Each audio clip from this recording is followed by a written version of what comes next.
알렉산더와 루포의 아버지인 구레네 사람 시몬이 시골로부터 와서 지나가는데 그들이 그를 억지로 같이 가게 하여 예수의 십자가를 지우고. 아멘.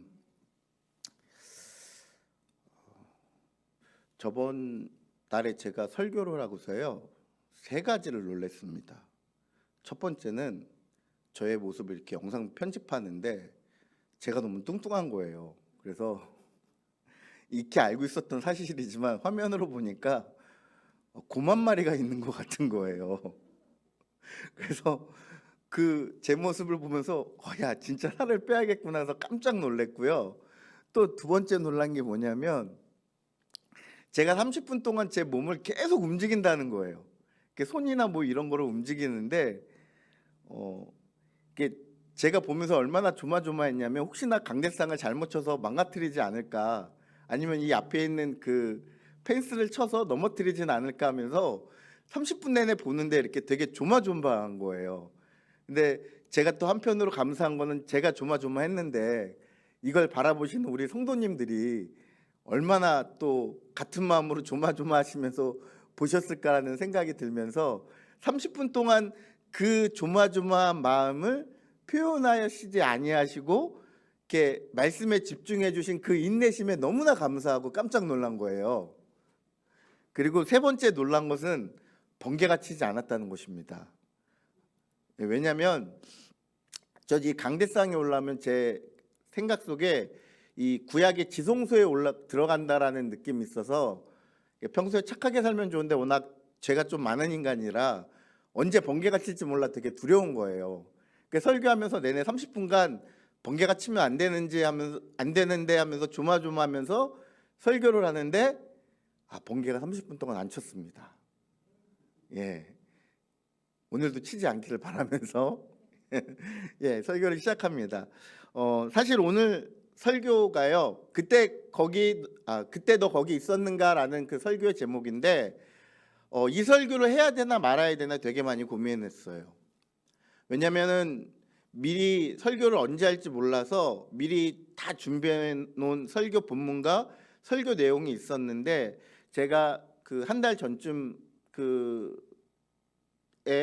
제가 존 던이라는 그 사람이 쓴 비상시를 위한 기도문 그 책을 필립 얀시가 번역해서 다시 아름답게 수정해서 쓴 책을 읽고 제가 성도님과 한번 나누지 않았습니까? 우리가 고통당할 때 하나님이 어디 계시고 우리가 이 팬데믹 시대에 하나님이 어디 계신가라고 그때 나눴던 부분인데 이 부분을 다시 나누려고 하니까 마음이 되게 부담이 가는 거예요. 한번 나눴던 얘기고 다시 또 끄집어내야 되고, 그리고 설교거리가 이렇게 막 머릿속에서 떠오르지 않는 거예요. 그냥 준비한 거 했으면 좋겠는데 계속 그 성령님께서 감동을 주셔서 이 본문과 이걸로 하라고 말씀하시는 거예요. 그래서 제가 설교 원본을 3번 탈고한 것 같아요.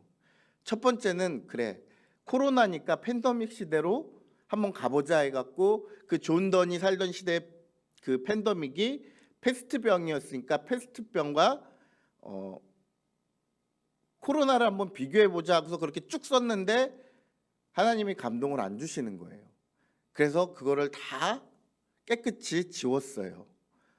그리고 두 번째는 지금 미국이 우크라이나를 공격하려고 하니까 그럼 전쟁으로 한번 풀어볼까?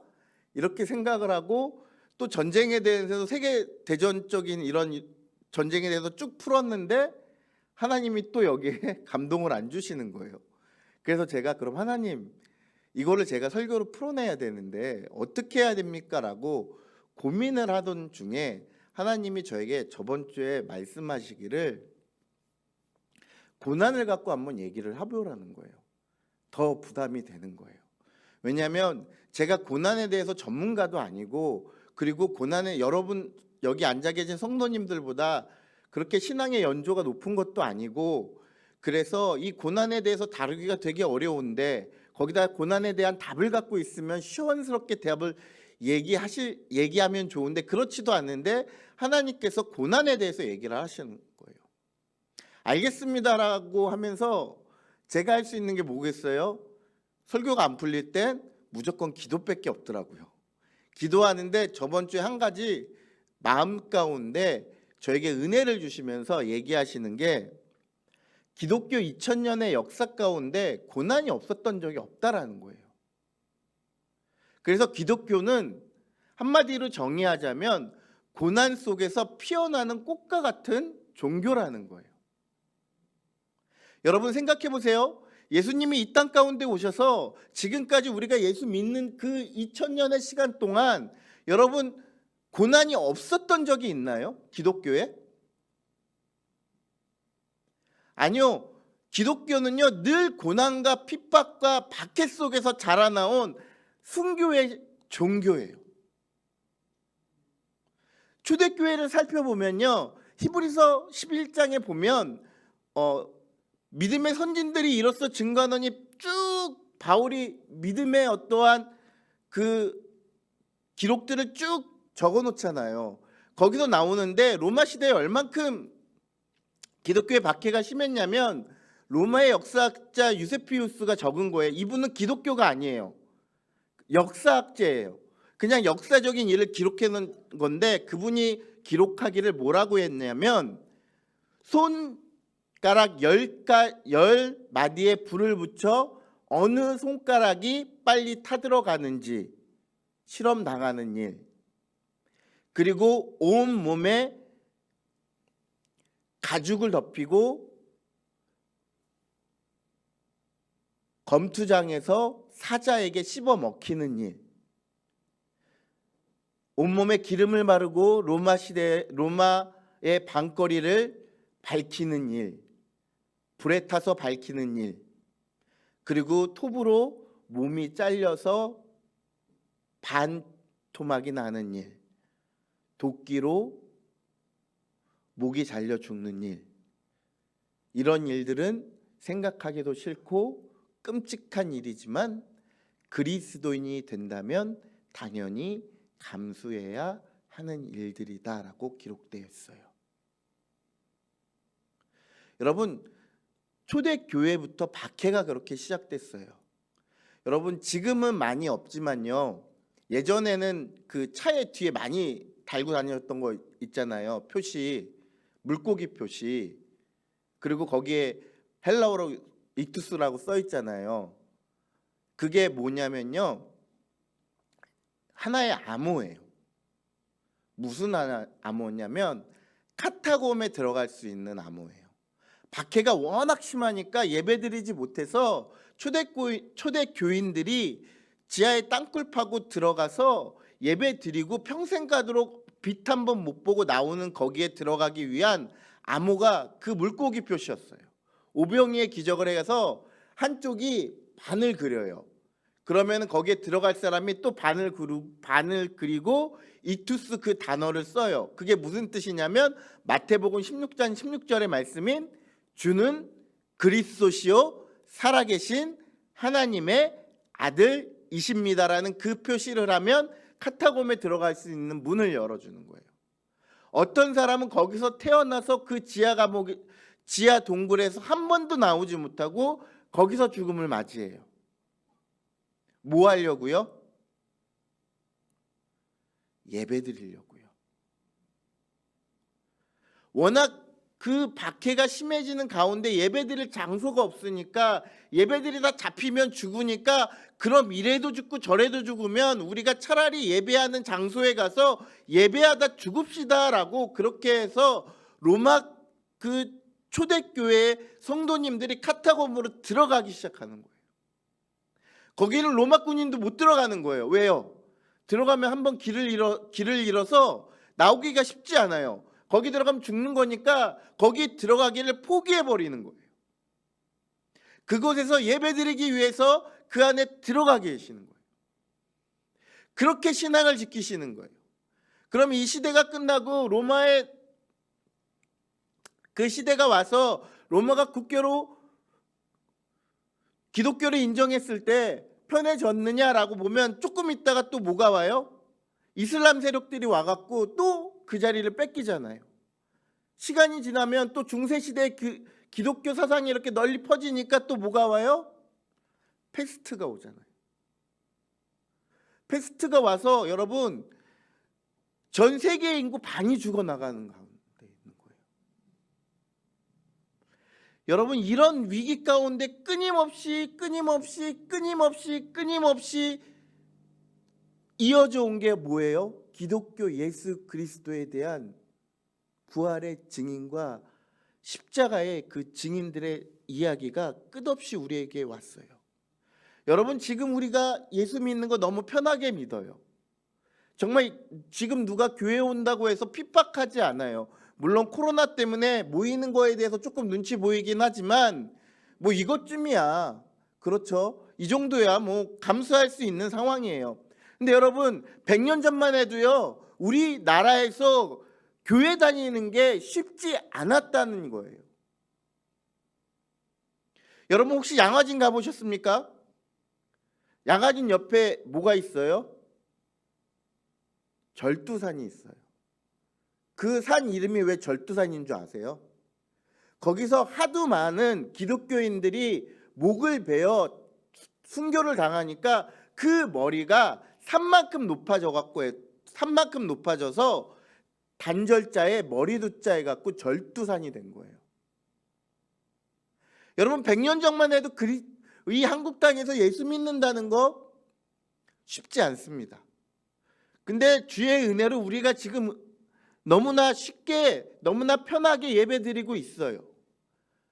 그럼 지금 이 시대에는 어려움이 없느냐? 코로나 말고는 여러분 조금만 옆에 가볼까요? 여러분 북한 땅에서 예배드리면 뭐 걸고 예배드려야 돼요? 목숨 걸고 예배드려야 돼요. 지금 이슬람 지역에서 예배드리면 뭐 걸고 예배드려야 돼요? 목숨 걸고 예배드려야 돼요. 여러분 중국에서 예배드리는 것조차도 쉽지 않아요. 제가 중국에 1년에 있을 때 어떤 일이 있었냐면 갑자기 그 교회를 섬기고 있는데 담임 목사님이 저를 보재요. 결혼하고 얼마 되지 않았고 사역 시작한 지 얼마 안 됐는데 그 교회 목사님이 갑자기 저를 부르시더니 공안에서 편지가 왔대요. 이메일이 하나. 뭐가 왔냐면 그 교회에서 사역하고 있는 사람들의 명단을 제출하시오라고 하는 거예요. 그래서 왜 그런가 봤더니 종교 검열이 시작되는 거예요. 그러면서 제가 비자가 교회에 있지 않고 학교에 있으니까 아무래도 교회에서 활동을 하면 쫓겨날 수 있고 교회가 위험해질 수 있으니까 잠시 사역을 멈춰달라고 부탁을 하시려고 저를 보자고 하신 거예요. 그러면서 하시는 얘기가 중국 공안의 정보력은 미국 CIA보다 훨씬 월등하다라고 얘기하시는 거예요. 그래서 어쩔 수 없이 학생부 사역을 하다가 잠깐 내려놨어요. 여러분 중국에서 어느 정도 기독교를 인정하고 있지만 철저히 통제된 신앙을 가지고 믿음을 가지고 그렇게 신앙생활을 하게끔 만들어요. 여러분 기독교라는 종교 자체가 어떤 종교냐면 그렇게 박해를 받으면서도 2000년간 끊이지 않는 종교예요. 그럼 고난이 그렇게 있을 때 개인적인 고난은 없느냐? 아니요, 개인적인 고난은 왜 없겠어요? 개인적인 고난 다 갖고 계시잖아요. 표현만 안 하실 뿐이지. 여러분 그러면 성경을 한번 이렇게 찾아볼까요? 여러분 이 고난에 대해서 이해할 수 있고 우리가 고난 당하는 거 예수님이 그렇게 우리가 핍박받고 그래야 했을 때 예수님이 어디 계시냐는 거예요. 하나님이 어디 계시냐는 거예요. 사랑하는 성도 여러분들 그 가운데 하나님이 어디 계시냐고요. 노아가 120년 동안 그 배를 방주를 만들 때 하나님 뭐 하고 계셨죠? 여러분 노아 시대에 노아가 배 만드는 일이 그냥 배 만들었구나라고 생각할 일이 아니라 여러분 노아 이전의 시대에는 비가 하나도 오지 않았어요. 그럼 여러분 비가 오지 않는 상태에서 홍수가 난다고 하늘에서 물이 쏟아지어서 홍수가 나서 우리가 큰 배를 만든다라고 얘기하는 그 노아를 향해서 사람들이 뭐라고 얘기를 할까요? 그것도 1, 2년 만드는 거 아니에요. 120년 만드는 거예요. 처음엔 그런가 보다라고 생각하고 배 만드는 거 지켜보고 있다가 120년 동안 배를 만들면 뭐 하고 있는 거예요? 나중에는 사람들이 동네에서 미쳤다는 소리가 나오는 거죠. 야, 어떻게 한 번도 비도 오지 않았는데 홍수가 나겠고, 그것도 비가 오려면 뭐 120년 동안 징조라도 있어야 되는데 징조도 없고 120년 동안 아무것도 없는데 배 만들고 있네? 쟤 이상한데? 미쳤구나. 너가 미쳤구나. 이런 소리 듣는 거예요. 그런 소리를 들을 때 왜 하나님은 왜 아무 말씀 안 하고 계시는 건가요? 비라도 한 방울 내려주시면 좋은데. 여러분, 아브라함이 믿음의 조상이잖아요. 그럼 아브라함이 그 아들 이삭을 모리아산에 번제물로 바치러 가는 그 순간에 여러분 심정이 어땠을까요? 우리가 지금 제가 앞으로 얘기하는 모든 인물들의 결과가 성경에 나와서 우리가 은혜롭게 받아들이지만 그 당시에 그 사람들은요, 이거는 말로 표현하지 못하는 거예요. 일주일 동안 모리아산에 가는 아브라함과 이삭은요, 그리고 다 모리아산에 도착해서 모든 사람을 다 보내고 아브라함과 이삭만 같이 올라가잖아요. 그러면 그 순간에 이삭이 자기가 번제물이 될 거라는 걸 알았을까요? 몰랐을까요? 알고 있었죠. 그래서 물어보잖아요. 아버지, 번제했을 땔감과 나무는 다 있는데, 불도 있는데 제물은 어디 있습니까?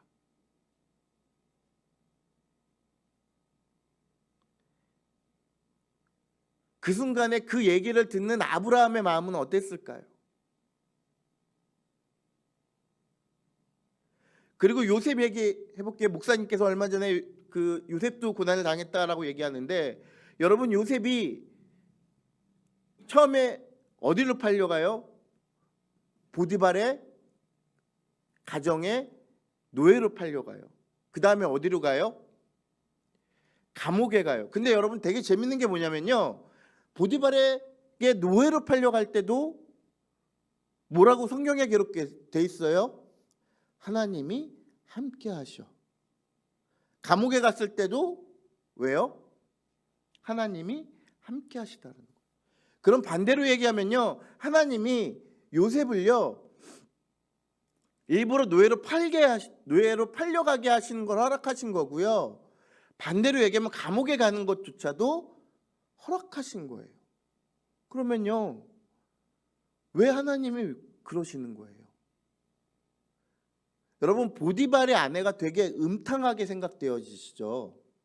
근데 여러분, 한 가지 알고 계셔야 될 게, 그 당시에 이집트의 문화는 뭐였냐면요, 그 집의 주인이 남자건 여자건 자기의 종들을 취하는 것에, 성적으로 취하는 것에 아무런 문제가 되지 않는 시대였어요. 자기가 마음에 드는 종이 있으면 자기가 데려다가 놀이객감으로 삼다가 버릴 수 있는 거예요.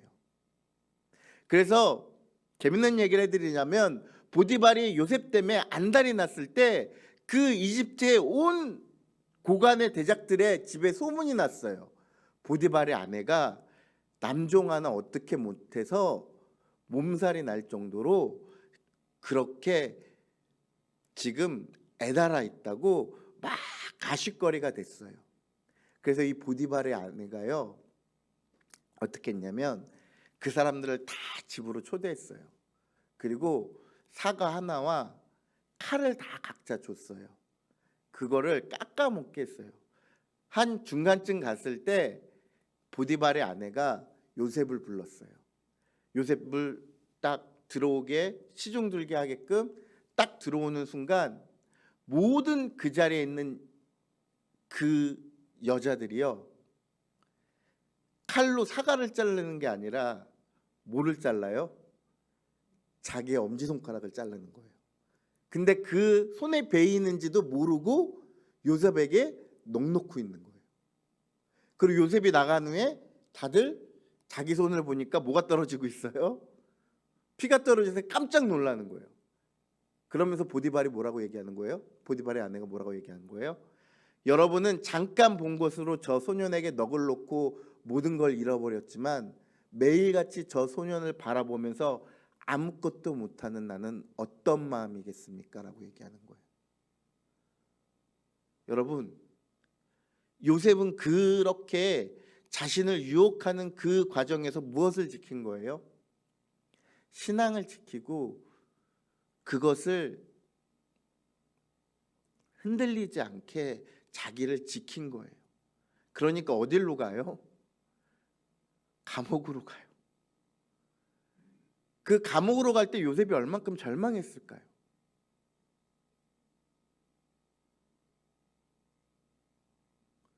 그리고 다니엘과 그 세 친구 사드락과 메삭과 아벳느고가 금 신상에 절하지 않을 때 느부갓네살이 왕이 뭐라고 얘기해요? 너네 진짜 절 안 하겠냐? 내가 너네를 특별히 정말 사랑하는데 내가 너네들 절만 하면 살려줄게 라고 얘기할 때 뭐라고 대답해요? 왕이여, 그러실 필요 없습니다. 능히 우리 하나님께서 우리를 살려주실 것과 또한 이 저 풀무불 속에서 능히 건져내실 것을 우리가 믿습니다. 그리 아니하실지라도 우리는 왕의 신상에게 절을 할 수 없습니다 라고 그 풀무불 속에 들어가요. 여러분, 그때 얼마나 뜨거웠냐면 그 사드락과 메삭과 아벳느고를 같이 풀무불 속에 집어넣으려고 갔던 사람들이 다 죽어요. 그 정도로 뜨거운 불에 들어가야 하는 그 사람들의 심정이 어떤 일이겠냐고요. 그리고 세례 요한에 대해서 얘기해 볼까요? 세례 요한이 어떻게 죽어요? 헤롯에게 목 잘려 죽잖아요. 그 이유가 뭐예요? 헤롯이 잘못한 일이 있어서 자기 형수를 취한 것이 마땅하지 않아서 그것에 대해서 딱 얘기하니까 자기의 나이보다 한참 어린 그 헤로디아의 관계로 인해서 목이 잘려요. 죽어가요. 근데 그 순간에 헤로디아 그 세례 요한이 자신의 제자들을 예수님께 보내요. 예수님께 보내서 뭐라고 얘기해요? 당신이 오실 그분이 맞습니까? 라고 물어봐요. 예수님이 뭐라고 대답하세요? 네가 가서 본 대로 전해라.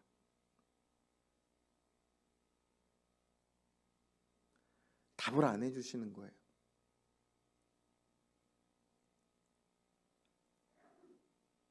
그 감옥에서 내리면 죽는데 자기의 인생이 그렇게 허무하게 끝나버리는데 누구도 답을 안 해주는 거예요. 예수님은 답을 해주실 줄 알고 있었는데 예수님도 정확한 답을 안 해주시는 거예요. 이제 예수님으로 갈게요.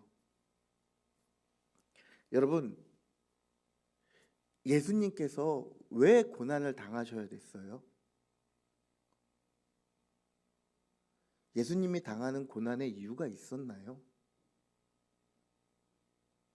없었어요.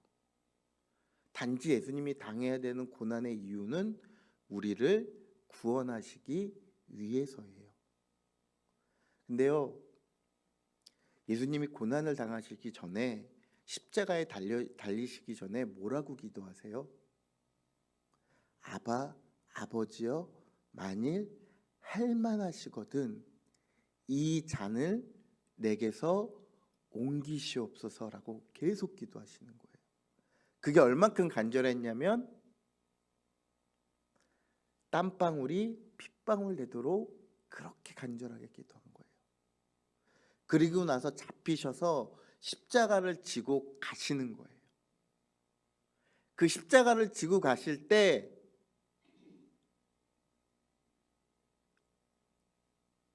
예수님의 심정은 어땠을까요?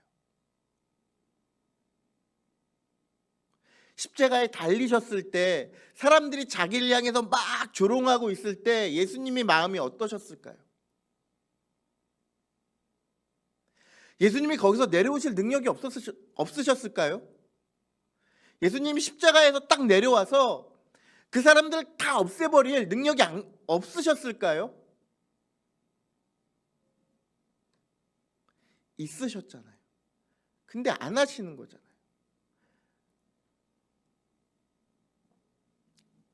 예수님도 십자가에서 뭐라고 기도하세요? 십자가 치료사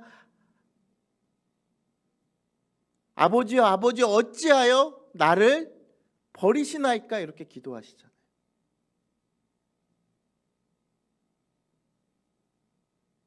사랑하는 성도 여러분들, 그리고 고난의 대명사인 욥이 고난을 당할 때도 어떤 이유가 있었나요? 아무 이유 없잖아요. 그저 설명할 수 있는 단어는 딱 하나예요. 전능자의 주권입니다.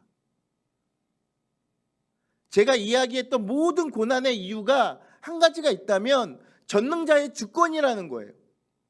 하나님의 주권 아래 이루어지는 거지, 그것이 하나님의 계획인 거지, 그거 외에는 답할 수 있는 답이 없는 거예요.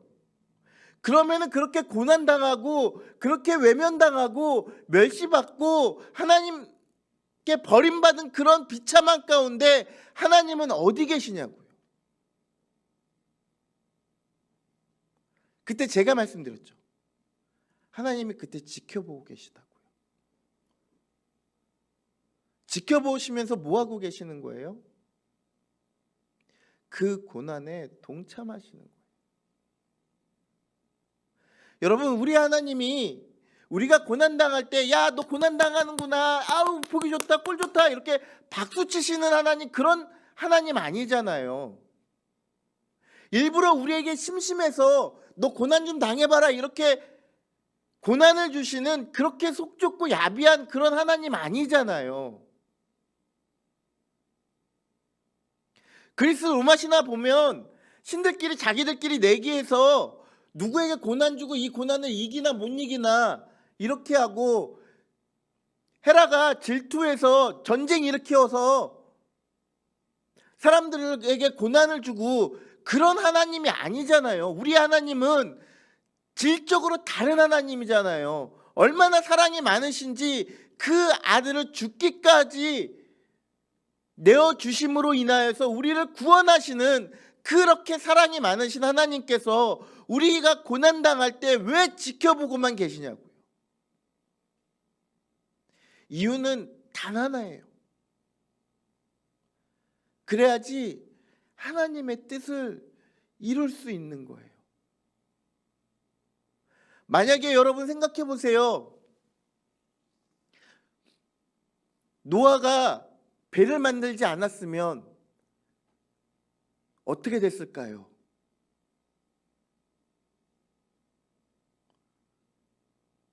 인류는 없어졌겠죠. 120년 동안 묵묵히 하나님의 뜻에 따르는 노아는 하나님이 그 시간 가운데 함께 하심을 아는 거예요. 그래야지 내가 배를 만들어야지만 하나님의 역사와 계획이 이루어진다라는 걸 아는 거예요. 아까 제가 말씀드렸던 요셉이요, 보디발의 가정에 있다가 그렇게 보디발의 아내랑 눈 맞아서 타락해 버려서 사람이 마음이 변해서 자기 형들을 다 죽여버리면, 자기가 그렇게 복수해버리면 하나님이 세계 많은 사람들을 구원하실 수 있는 애굽의 총리로 쓰실 수 있었겠냐고요. 못 쓰시는 거예요. 그러니까 하나님이 어떻게 하시는 거예요? 하나님이 형들의 악한 뜻을 선으로 바꾸시고자 하나님이 계속 요셉을 숨기시는 거예요. 그러니까 나중에 요셉이 깨달아서 고백하잖아요. 형들은 걱정하지 마소서, 형들이 한 악한 일을 하나님께서 무엇으로 바꾸셨다고요? 선으로 바꾸셨다라고 얘기하잖아요. 사드락과 메삭과 아벳느고가 풀무불에 던져졌을 때 거기에 누가 함께 계시는 거예요? 하나님이 함께 계셔서 머리 털끝 하나 상하지 않았잖아요. 아까 다니엘을 빼먹었는데 다니엘이 사자굴 속에 던졌을 때 왕이 내려가서 물어보잖아요. 그 다음 날 다니엘아 네가 정말 살아있느냐? 너가 섬기는 하나님이 너를 구원하였느냐라고 얘기했을 때 다니엘이 뭐라고 해요? 왕이시여 왕은 만세수를 하옵소서. 하나님이 이곳에 천사를 보내어서 사자 입을 봉해서 나를 사자굴 가운데서 구원하셨습니다라고 얘기하잖아요. 아브라함은요, 번제물로 바쳐질 때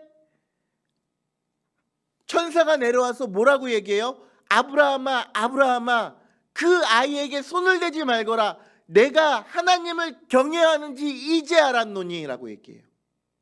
하나님을 경외한다는 단어가요, 여러분 거기서 처음 나와요.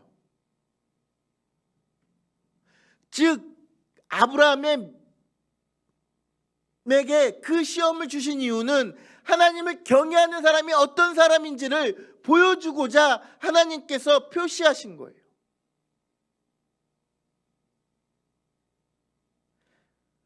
그러면 하나님의 길을 예배했던 세례 요한이요,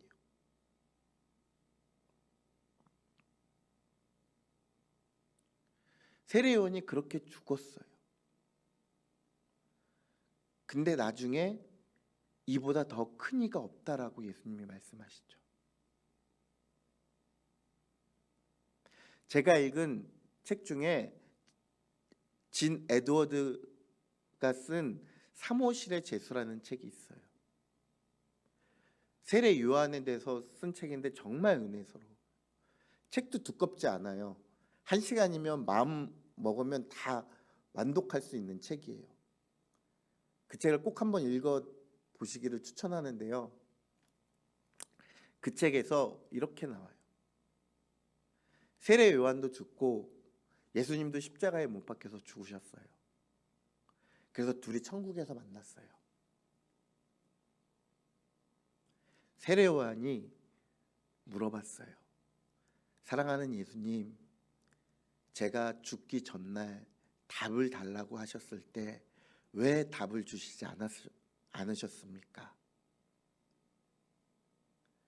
제가 그렇게 해답을 원했을 때 왜 답을 주시지 않았습니까? 라고 물어봐요. 예수님이 대답하시길 이렇게 대답하세요. 사랑하는 형제 요한이요, 저도 답 없이 죽었습니다.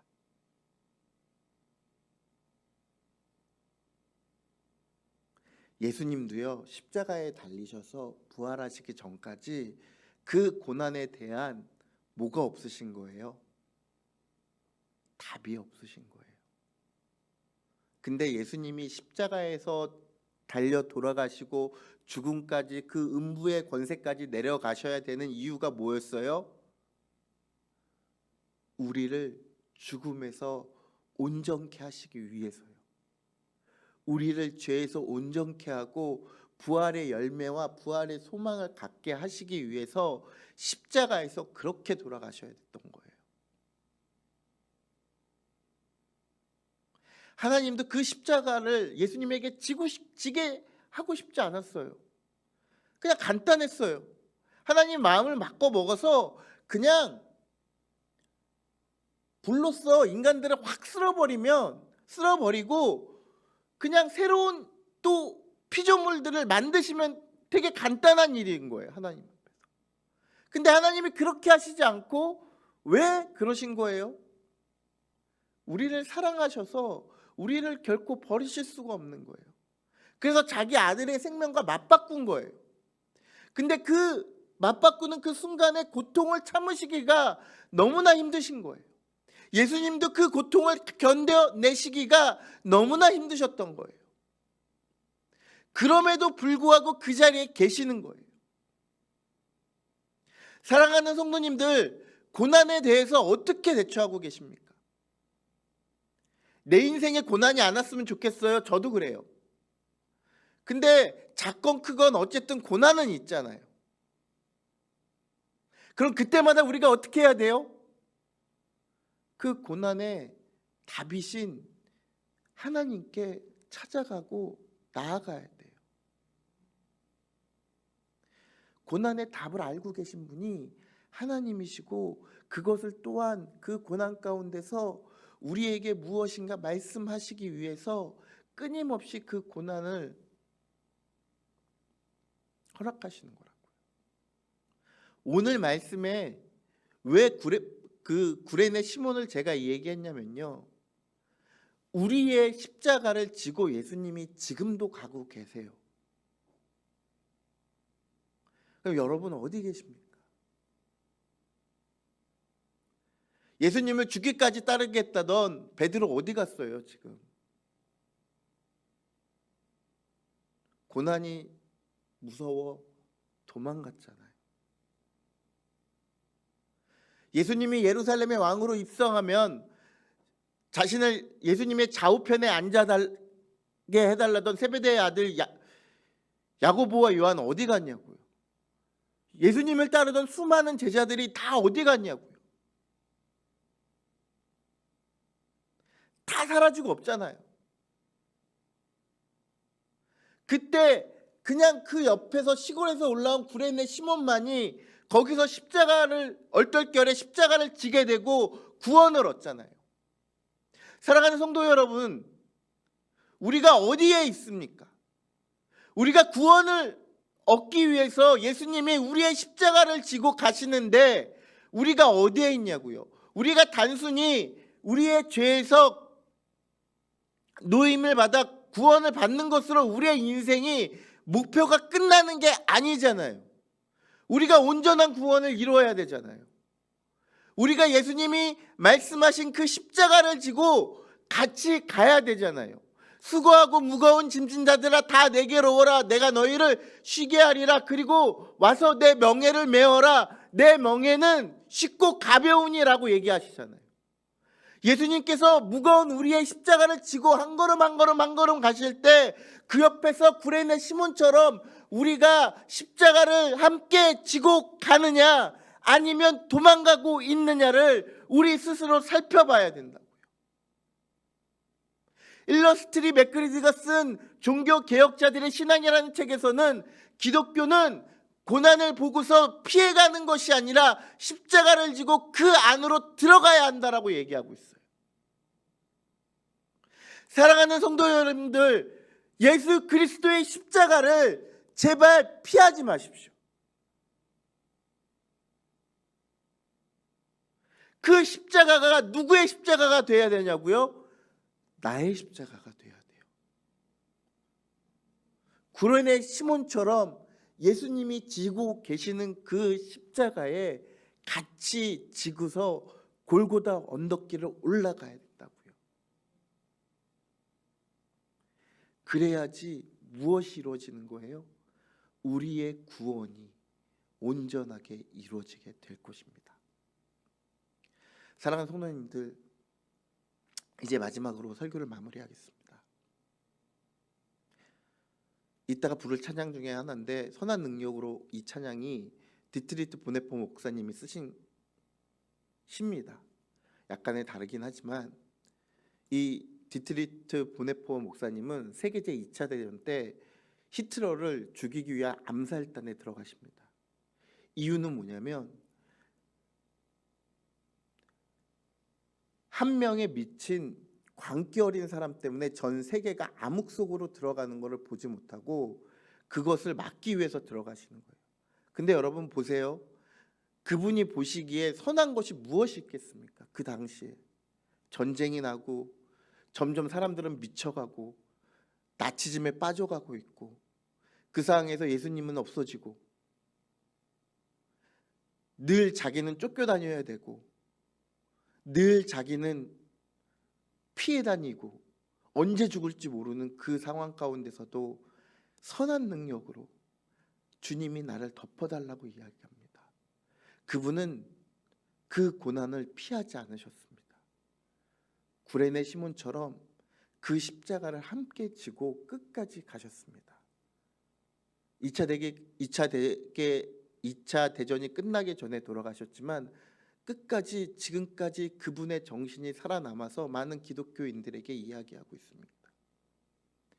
선한 능력으로 일어서리 승리의 그날을 맛볼 것입니다 라고요. 사랑하는 성도 여러분들, 여러분의 고난 가운데 여러분은 지금 어디 계십니까? 구레네 시몬의 자리에 계십니까? 아니면 군중 가운데 계십니까? 선택은 여러분이 하시는 것입니다. 그리고 구원도 여러분이 이뤄가는 것입니다. 어느 것을 택하시느냐? 그것은 온전히 우리가 갖고 있는 믿음으로 걸어가는 것입니다. 사랑하는 성도님들, 제가 바라기는 우리 다 구레네 시몬처럼 그 십자가를 함께 지고 걸어가길 원합니다. 그리하여서 골고다 언덕에서 예수님이 이루신 그 십자가의 구원을 우리의 인생 가운데도 이루시길 바랍니다. 다 같이 기도하시겠습니다. 사랑해 주님 정말로 감사합니다. 오늘도 우리에게 귀한 날 허락하시고 주님의 십자가를 바라보게 하십니다. 주님, 그때 우리가 어디 있습니까?